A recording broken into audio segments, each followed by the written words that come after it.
Hello, my fellow readers. This is iDarkSymphony777 on, and this is the next fanfiction review. As always, a link to the story will be in the description below. Please like the video, subscribe to the channel, click on that bell for notifications, leave a comment in the comment section below on your thoughts on the story, and finally, listen to my opinion. My opinion is not indicative in the world, so please respect that. So, the story I'm doing a review of is Jessie's Pokemon Journey by PT26. It is a Pokemon fanfiction, and I have to be honest, I really, really wanted to like the story. I got immediately hooked on when I read the synopsis right here, and I was just like, please, I'm sold. Please, please be good. I wanted this story to be good, and it did indeed actually start out pretty decently, and then it went downhill, and it and it did try to improve, and then it just kind of didn't improve enough to keep me interested because of all the flaws. So, what is this story about? Well, in order to understand the plot of the story, you need to answer one thing. Do you know who Team Rocket is? This is Team Rocket. On the right, you have Jessie. On the left, you have James, and in the middle, you have their ever lovable Meowth. These three are some of the most popular characters in the entire Pokemon anime franchise. They are as lovable as Ash, Misty, and Brock. Basically, they're a trio of thieves working for the Vermilion City Gym. Vermilion? No, that's Lieutenant. They're working for Team Rocket, and their whole goal is to continuously try to steal Pikachu.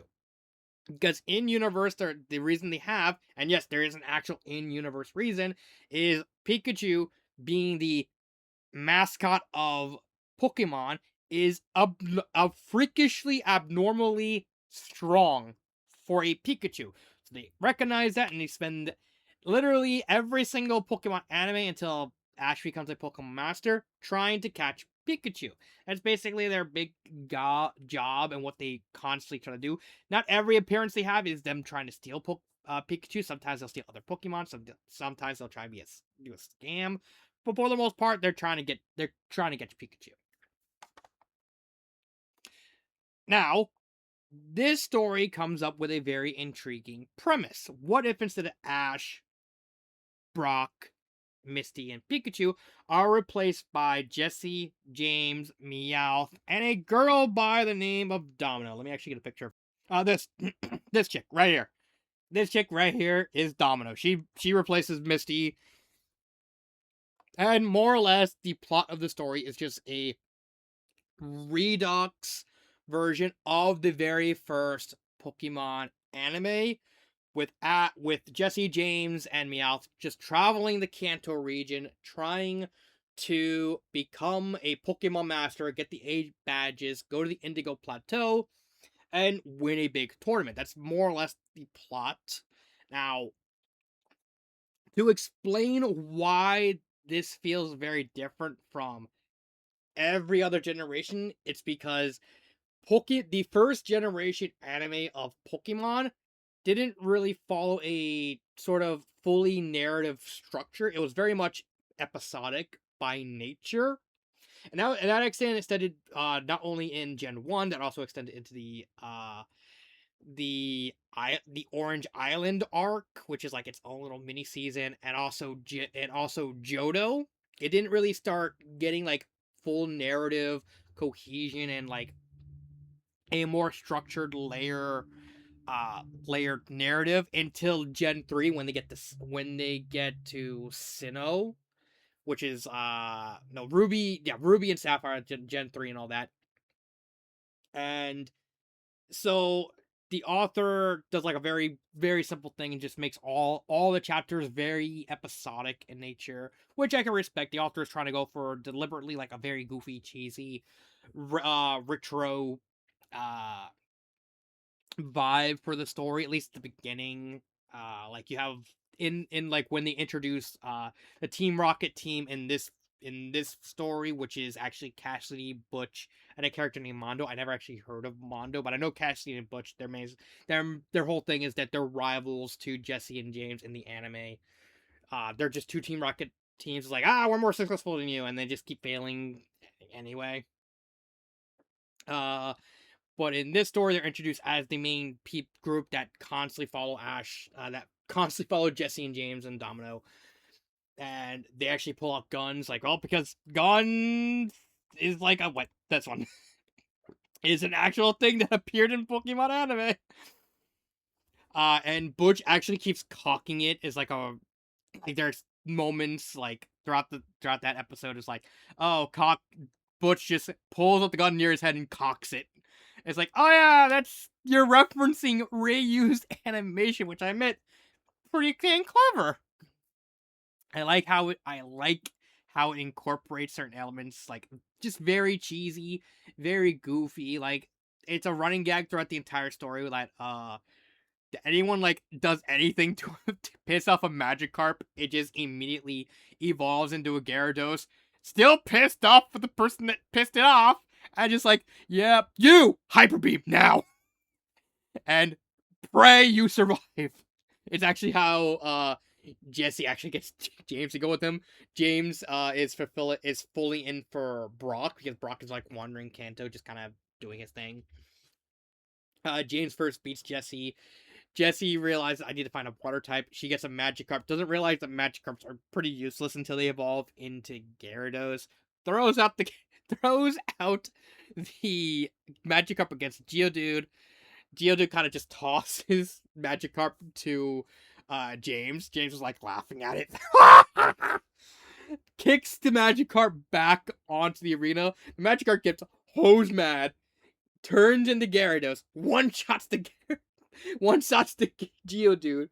And like James is like, oh, I gotta summon my Onyx now. Okay. Jessie's like, oh, what do I do? It's like, why don't you just do an Hyper Beam? It's like, see what that happens? It's like, oh, Gyarados' Hyper Beam became so powerful that it blew up the Pewter City gym. It's like, oh no, oh no. And Dan's like, can I come with you? It's like, why? Because if Brock finds me here, he's gonna be like really pissed. And guess what? Brock shows up later in the story, and he's really pissed. It's like, you blew up my gym. It's like, it wasn't my fault. It's like, well, I'm gonna get you. But actually, it wasn't his fault. It was my fault. I was the one who owned the Gyarados. It's like, do you know how to train the thing? It's like, not really. He's like, it's like, and it's just kind of funny. And it even extends to how Domino takes the place of Misty, like in the canon anime.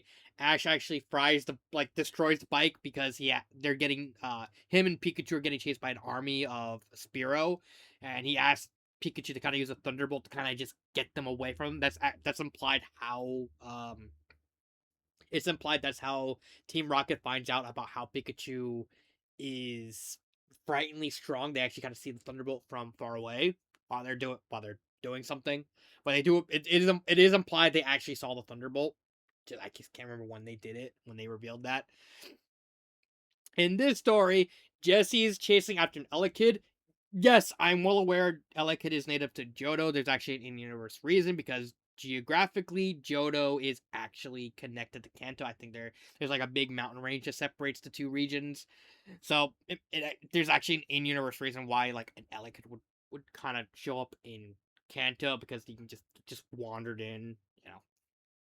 And Jessie steals Domino's bike, chases up to the Elekid trying to catch it because I need like another Pokemon because she quickly realizes Meowth's not gonna cut it.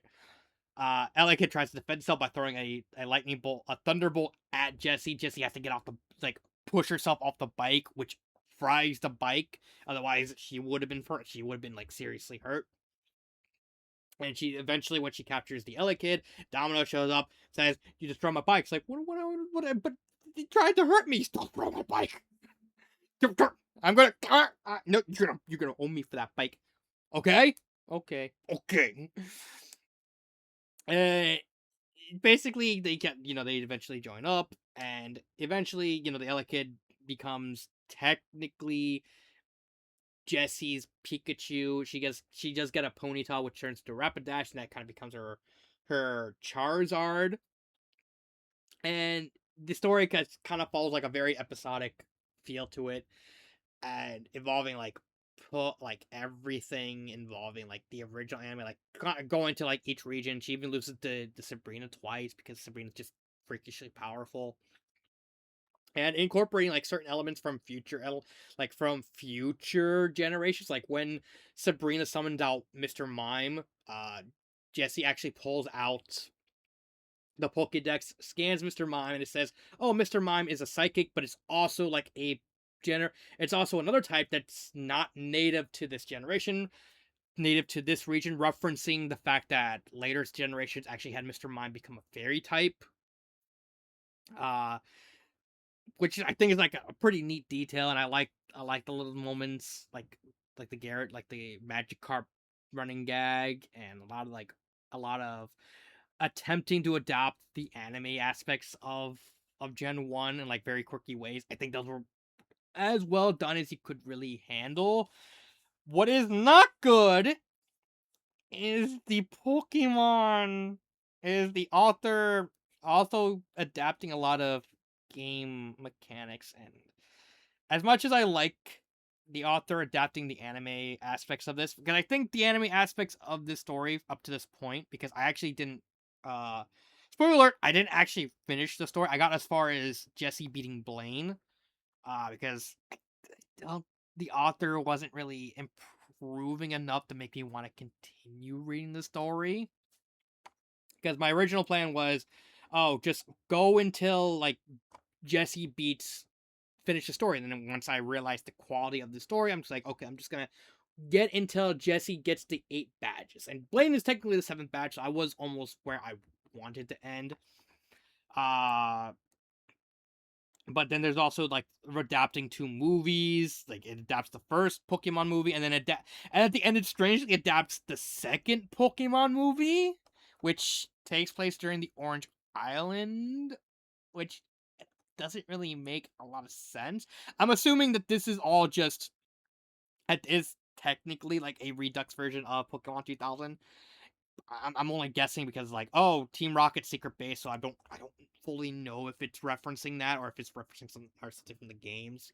I never actually beat the games too. I suck at Pokemon. I genuinely suck at Pokemon. uh but everything that the author adapts from the games are just so poorly implemented. And I just do not like it. Like, you think, oh, when you think of Pokemon battles, like, oh, okay, you think of more dynamic, very choreographed fights. Granted, those are from later seasons. Again, a lot of like the quality improvements of it doesn't start until Gen 3. So even like fights, barring like very, very specific examples, like Charizard versus Magma when Ash fights Blaine, that's kind of that's pretty well choreographed. That's like the first good fight I could think of when I think of like the Gen 1 battles.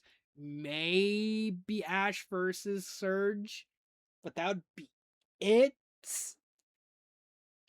Yeah, those would be the 2 ones I could think of off the top of my head. But by and large, fights in Gen 1 and to a lesser extent Gen 2 are very, very simple in structure. And that's fine, again, you're trying to start simple, you're trying to go very basic and on how to approach it. And I can appreciate, the author later in the story trying to adapt that, but for the bulk of the story, the battles look like this. Also, yes, that is a Pachirisu at Worlds. 2014 was a weird place.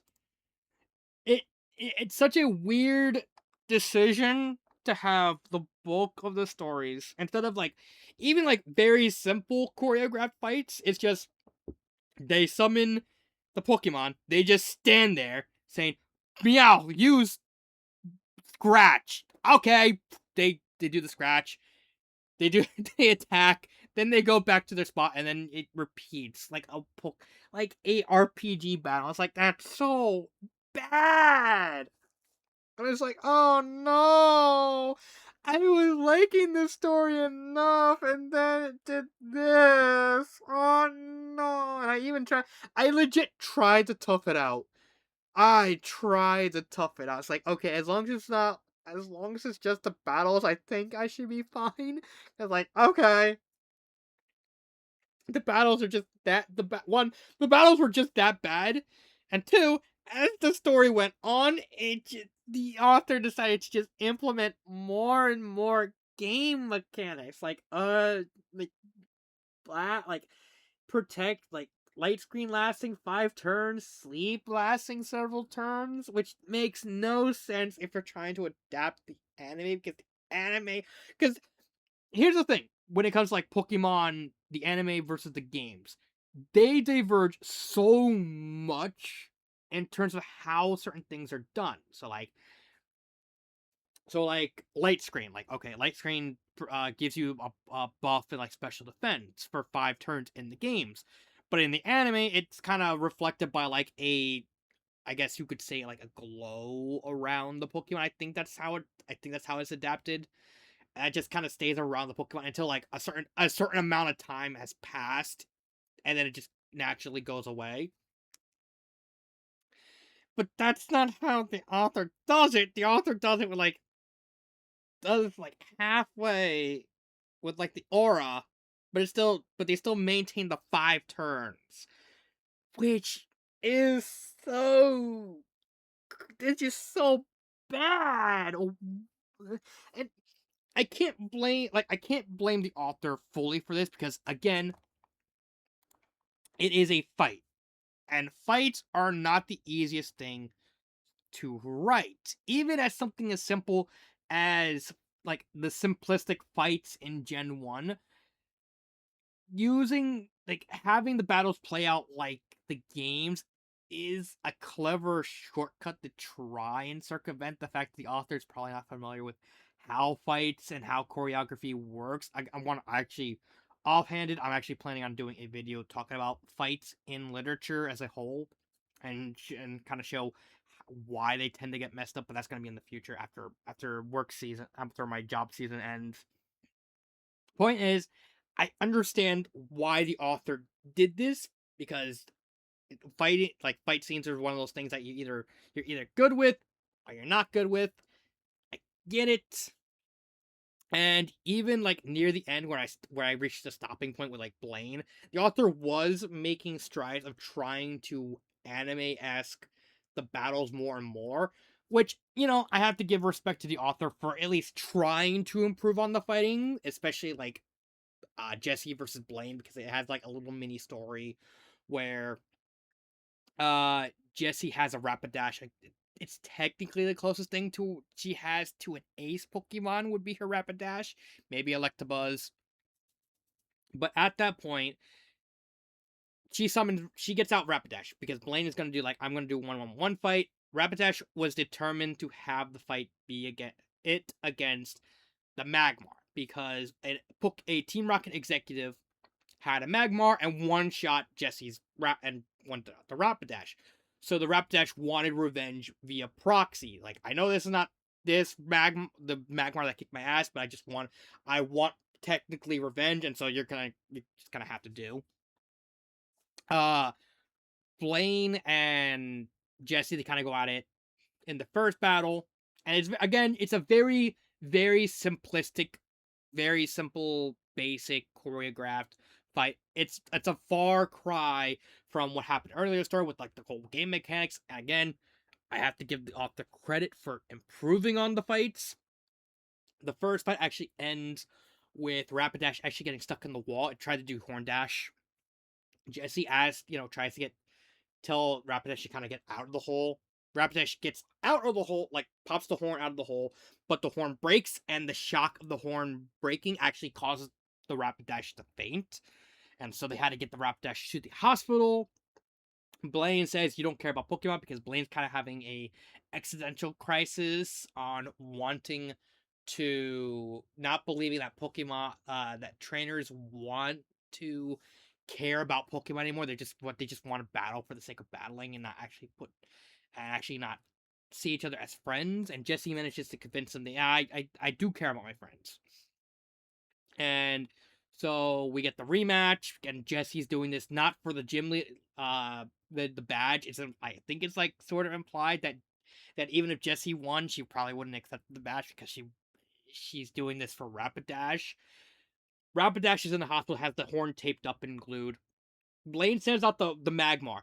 The Rapidash immediately senses the Magmar is out, breaks out of the Pokemon hospital, rushes to the Cinnabar Island gym, and basically tells Jessie, nah, we're finishing this. And like, you sure? I'm doing this. And basically runs the rematch with a broken horn against Magmar and manages to defeat it.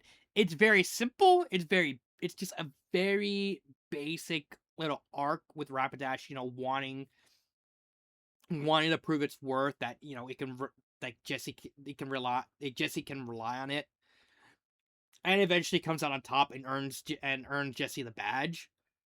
And again, it's an improvement, but the fact that it happens so late in the story, this happens like nearly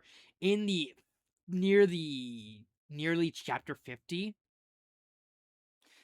It's it's just, it's fine, but it happens so late in the story, because especially since like all like chapter 2, 3 to chapter 43, 44.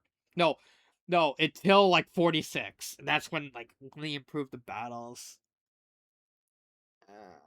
And it really only did it for Blaine. It's just a weird writing decision. I don't like it. And again, more like I said, as the story goes on, the author is incorporating slightly more game mechanics, and it kind of just doesn't work. Like,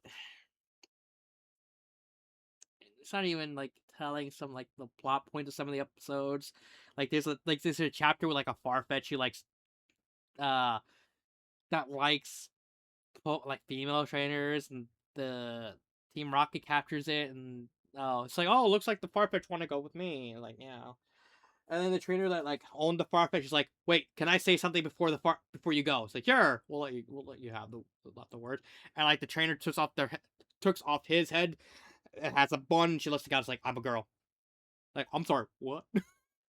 That just comes bumfuck out of nowhere. I get, that's kind of like part and parcel of the Pokemon anime. Again, that's like incorporating Pokemon anime elements in a way that at least slightly makes sense and work, but then incorporating the game mechanics into ways that don't work. It's kind of a mishmash of like using the elements, and even then with the fight, like they maintain the game elements until like, oh, I gotta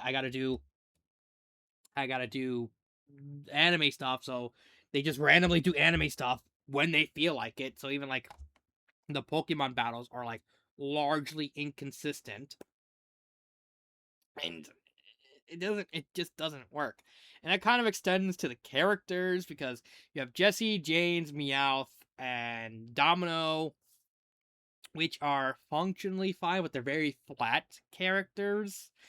They like James maybe would be the most developed character, maybe Domino, but they're largely just uninteresting enough to get behind them. Even I get that Jesse's supposed to be like technically borrowing some elements from Ash, like being an idiot, being somewhat obsessed with battling, but it doesn't really work as well as Ash, because the chapters kind of rush through in a way that don't really flow. That's another thing that I don't like about the story. The story is very fast paced. I'll talk about that in a minute. James at least has some depth, but yeah, there's just an issue with all three of these guys. They just don't have a lot of character development to them. Like there are some minor points, but not enough to be significant to talk about. Like, I guess that I get yeah, you're trying to do certain elements with them. Like, again, they don't really get character arcs until actually they don't really get character arcs until like Gen 2. So them, not really having much to work with seem fitting, but it just doesn't really, it doesn't translate well to the written word, because you would want at least a small character arc. But I can somewhat defend it because it's trying to be episodic, and it doesn't really, it's trying to follow that. It doesn't really flow well, but I can understand where you're going with it. Uh like, same thing with Domino. Doesn't really, like, there are some kind of little depth, like her being a rival of Misty, because Domino wanted to be the gym leader of Cerulean City, but then Misty claimed it first. And even like the running gag of, like, I'm a water type expert, and like like her ace is actually Clefairy. That's actually the Pokemon she relies on the most. Like, go Clefairy, metronome. It's just kind of goof. It kind of works of being like the antithesis of of Misty, who is like a genuine water trainer, and like Domino's like, I'm a water trainer, but not really. And Jesse, James, instead of being like a ladies' man, he's like a delinquent because he was in a biker gang and stuff like that. That's like a really neat idea. It's just not really implemented well, because it's just, the characters themselves are just very flat and uninteresting. You can kind of get behind their story, but it's so hard to. And it takes so long to try and get there. And it even extends to my issues with Team Rocket. Like, I get you're trying to, like, replicate the idea behind Team Rocket, but here's the thing. I'm pretty sure Team Rocket doesn't appear in every episode of the original anime. Like, I'm pretty sure there are some episodes where they just don't show up at all. But in this story, they always appear in every chapter, even if they offer nothing to know. Like in this chapter where they're trying to get to Fuchsia City, they're trying to cross a bridge. There's a Snorlax, a sleeping Snorlax in the bridge. Butch and Cassie and Mondo kind of show up. It's like, prepare. They do their whole spiel. Um, right here. They basically come up with deals like, we're trying to get this Snorlax out of the way. So we'll break a deal with you. If you could help us move this Snorlax, you can just keep the Snorlax. Yeah, we won't fight you. You can just go around. You can just get the Snorlax, kind of just leave. We're not gonna stop you or anything like that. It's like they actually agree to it. It's like, oh, because it's a Snorlax, we can possibly use the Snorlax in later, or even give it to Giovanni. So they do like a little plan where they try just move the plot. They kind of just get their hot air balloon, and they just grab the Pokemon with like cables, and it just immediately snaps when they try to pick up the Snorlax, because Snorlax is too heavy, and they just go, we're blasting off again. What purpose did they need to be in this chapter? That's a thing. Like a lot of the chapters they're in, they just don't need to be there, because they just offer nothing. They offer no explanation for why they're constantly chasing after, why they're involved in the events. They offer nothing of substance. I get why they're going after Jessie and James, because they have a Pokemon that can literally talk. That could be useful and very rare. So they have a reason for going after them, but they just they just have so little screen time in like every single chapter, where there's even points where like they just show up, they do their spiel, and then they just immediately get blasted off. It's like, that's just, why did you want them in this chapter? They didn't need to be in the chapter. Again, I'm pretty sure Team Rocket doesn't show up in every single episode across the anime. You can clearly just do that here. A lot of the characters that get introduced, like Annie and Oakley, which are the villains from Pokemon Heroes, all the gym leaders, they're not really that interesting. With the exception of Blaine. Although I think largely they just kind of reused Blaine's arc from the anime. I'm not 100% sure. It's been like nearly 20 years since I've seen an episode of Pokemon, and longer when I saw the original Pokemon anime, so don't quote me on that. Uh Pacing wise, the story is very fast paced. Again, I can understand why, because the pacing of the original anime, from what I remember, it wasn't the best. So I can understand the author kind of just rushing through a lot of it to kind of keep in spirit of the anime. I think it does go a little bit too fast at points, but I can forgive it at least to a point. Sentence structure, it's very basic. Like there's not really much of improvement. Again, I can understand the sentimentality. It's trying to go for an anime feel, so there's like a lot of dialogue, which fine. Just there should be a better balance, but I understand why you're going for like a more heavier dialogue to the deal. Uh Grammar errors. The only grammar errors I saw throughout the entire story is the author constantly misspelling domino with an like not adding the O, so it's like Domini. Like even like the Jimmy thing, like with James, is like, oh, that's intentional by Meow because like Meow's constantly doing it, and also misspelling Butch's name because like a running thing with his character, like he always gets mad at his name being mispronounced. Uh, it's like a lot like I said, a lot of issues I have with the story is exclusive to like incorporating the game elements and doing it very poorly. Like the anime elements are fine enough. I like a lot of the running gags, like the Magikarp gag, the whole like them just getting completely pissed off with like Jessie, like Butch and Cassidy's introduction. Like there's even a chapter where like they do the introduction and they're ready to fight, and and they just see Jessie and James like on their phones, like, and it's like, hey Domino, I sent you a meme. It's like, ooh, I like this one, and they're like, ah. It's like there is some things to like about the story. It's just not good enough for what for like me to continue reading past Blade, because it's just everything's bleeding into each other, and I just did not care for any moment in this story except for like Rapidash versus Magmar, because it's like it's something you can sink your teeth into when like as basic as it was, it's something. Would I recommend the story?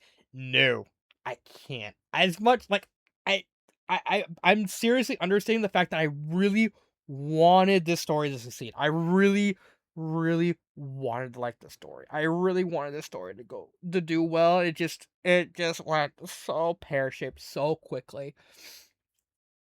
Like, do I Do I have a favorite part? Yes, Rapidash versus Magmar. Again, it's very minor, but it's something that caught my eye and it's like made me interested at least in Rapidash. Also, the idea of Rapidash just immediately fainting after its horn break is like that's actually like a frighteningly realistic scenario. It's like, oh, Rapidash horn broke. It just like it shocked itself into fainting. That's like something. What would I do to change the story? Get rid of the game mechanics. I don't like rewrite either get rid of a lot of the fight scenes. Like if you want, try and limit the fight. If you're so determined to like uh have battles happen, try and limit it as much as they can. Like only like reserve the battles for like the gym leaders, maybe like a few important trainers, and that's it. You can cut probably like a third of the battles that happen in this story just to try and the help, like you don't have to have a battle in every single chapter, because I'm pretty sure like there are some episodes of the anime that where like not really any battling happens. I could be wrong. It is like it is Pokemon. It's like Yu-Gi-Oh! Something has to happen, but I think that's it. Like improving the writing, may like yeah, like largely I just need like like I can even forget. Like I said, I can forget the pacing to a point. Maybe slow down the pacing a bit, fix the battling. Like I said, get rid of it. Give us more reasons to care about Jesse, James, and Meowth. Cut down on Team Rocket's like showing in the story because they really don't need to appear in every single chapter. They really don't. And that's really it. There's probably more stuff I could think of, but those are like the first things that pop into my head. So yeah, this has been Jesse's Pokemon journey. I'm really sorry that I couldn't finish it because I really tried my hardest to try and finish it. But yeah, this has been Dark Symphony 777, and